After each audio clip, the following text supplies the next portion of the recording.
Closer. Closer. For my father.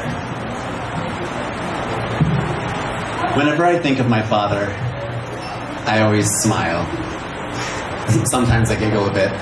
The effect is rather Pavlovian.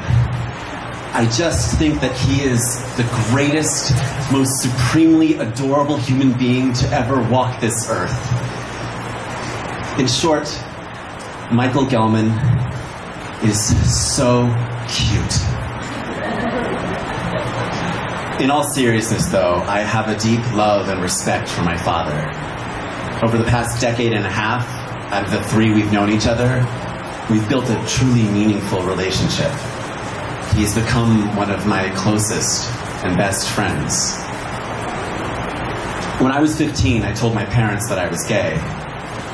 The next morning, on the drive to school, my father asked me quietly and uncomfortably if I had been molested by any of my gay teachers. I had 3 at the time.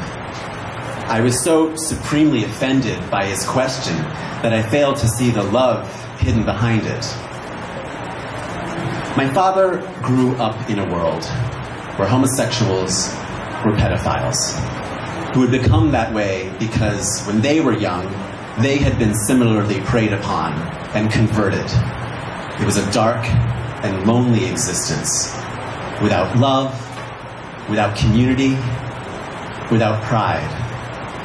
It was the kind of life no father would wish upon his son. And here I was, his child, still very much in my own childhood, announcing to the world that I wanted to spend my life in the shadows. And so, my father, in his own way, and possibly for the first time in a truly tangible way, showed me with his supremely offensive question just how deeply his love ran for me. This was the first time in our 15 years together that we really started to build a relationship. My father was never going to kick me out of the house. He was never going to punish me. He was never going to make me suffer. He genuinely wanted me to have a good and happy life. He still does. His good and happy life included, and was in large part because of, getting married and having children. In his world, this was a life and a dream I had just opted out of. I cannot imagine how difficult it must have been for him to ask his only son and eldest child if a teacher, an adult in a position of authority, had sexually assaulted him. At the time, I was sure that he wanted my answer to be yes, that I was not in fact gay, but that I had been made to think that I was because I had been raped. It never occurred to me that my being raped was the worst thing I could have ever revealed to my father. It would have destroyed him.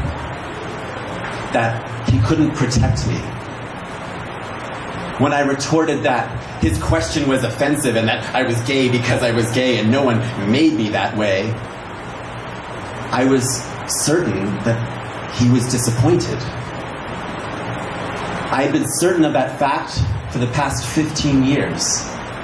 In fact, it wasn't until I sat down to write this piece that I realized just how spectacularly I had miscalculated my father's motivations. I was a difficult child. For those of you who know me, just imagine a version of me with absolutely no filter and infinite amounts of energy. For those of you who don't know me, just imagine a version of me that is constantly ingesting toxic levels of cocaine, but will never overdose, ever. I was a difficult child. My father recently confided in me that, although he loved me as a child, he didn't like me very much. After reviewing a plethora of home videos of my torturing pretty much every member of my family in every possible way, I can't say that I really blame him. My being gay was the icing on a cake that was already nearly impossible to digest. I could not have found a moment in time when I was least respected by my father. I, in turn, could not think of a moment when I was more disappointed in him, my liberal, educated father, who I deeply respected and whose opinions I held to the highest esteem, had just shown me in no uncertain terms that he was truly uneducated and prejudiced. This was the moment our relationship was born, in this swirling abyss of mutual disappointment and shame. This is the moment that changed everything. I had come to the realization that I no longer respected my father, nor cared about his opinions. And he realized that I was determined to lead the worst possible life for myself. Any expectation of a relationship between us was gone. We wanted to have as little contact with each other as possible. We still loved each other. We just didn't like each other. Over the years, we wore each other down. We started building something from scratch. I started volunteering with and running local queer organizations, which earned his respect.